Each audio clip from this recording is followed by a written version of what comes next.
Welcome to WION Fine Print. I'm Molly Kampir. President Donald Trump has now signed the executive order suspending immigration into America. Trump defended his decision, saying that this would shield the job market for American citizens. Listen in to what he said. In order to protect our great American workers, I've just signed an executive order temporarily suspending immigration into the United States. This will ensure that unemployed Americans of all backgrounds will be first in line for jobs as our economy reopens. Crucially, it will also preserve our health care resources for American patients. We have to take care of our patients. We have to take care of our great American workers. The United States is suspending immigration for green card seekers for a period of 60 days. The coronavirus pandemic has brought the American economy to a grinding halt. Experts believe that once the economy reopens, many American citizens could find themselves out of jobs as companies brace for massive losses. It's important to note here that the executive order will only be affecting those seeking green cards. The order will temporarily suspend immigration into the United States for 60 days, like we said. It's also not going to affect any workers entering America on a temporary basis. So it basically means a 60-day pause only for people seeking permanent resident status in the United States. Seasonal workers, such as immigrants vital to the U.S. farm labor sector, are still allowed to enter. The order also exempts people working in healthcare and immediate relatives of American citizens. Many even believe that the government is using the crisis to crack down on immigration. So how does this decision impact Indians? While Donald Trump talks about suspending immigration visa, the H-1B visa, which is popular among Indian IT professionals, is a non-immigrant visa, but travel restrictions and the closing of consulate services is already having an impact on issuing of new H-1B visas.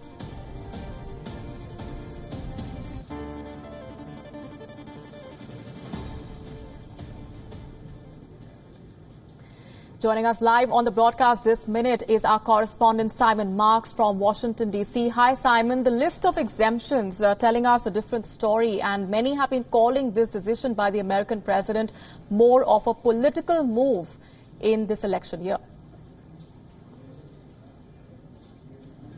Well, Molly, I think that that's probably an accurate reflection of what's gone on here, because if you look at what Donald Trump is saying to his supporters, he's telling his supporters that he has banned immigration. He's suspended immigration. He's closed America's doors in the faces of those people who want to come here. But in reality, that's not what he's done at all. He has restricted immigration. He's put a 60-day halt on the processing of green cards. Those are the cards that people like myself, permanent residents of the United States, have. It's one stop short of American citizenship. But he's not doing anything, it seems, to halt the processing of visa applications by temporary workers to come here, by those with H-1Bs. And this was a direct reaction from the White House to what the president was hearing from industry leaders out in Silicon Valley, from farming communities in various parts of the country where they, of course, rely on temporary labor, particularly in the summer and the autumn as harvest time approaches. None of those workers are going to be stopped from securing an opportunity to come to the United States, although, as you point out, it's very difficult right now to get to the United States. So a lot of people looking at what President Trump has done over the last few hours say this is basically window dressing in terms of its real practical impact. But from a political perspective, he is saying to his supporters, right, I have suspended immigration into the country. Again, that's not what he's actually done. Right, but if he is judged on the basis of his handling of the coronavirus crisis, Simon, a record 26 million Americans have sought unemployment benefits, 26 million lost jobs in the U.S., and thousands have lost their lives to the coronavirus. So the numbers definitely do not work in the president's favor.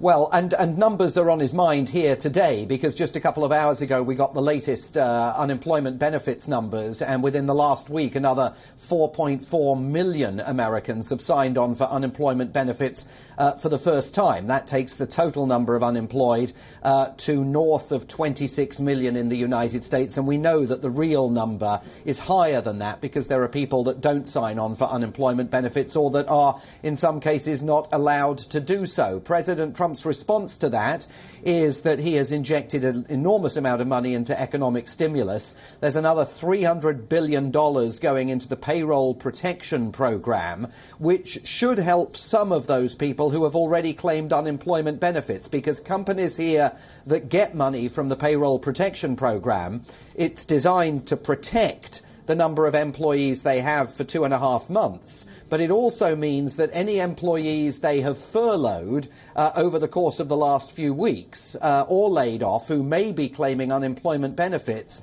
they can bring back on board into their enterprises. So that may, to some extent, help. But President Trump is also, as you heard there, advancing the argument that immigration restrictions are important, because as jobs get created, as the economy reopens here, whenever that happens, he wants those jobs preserved for American citizens. Right, leaving there for the moment. Thanks very much, Simon, for those updates and perspectives. Now, staying on with developments coming in from the United States.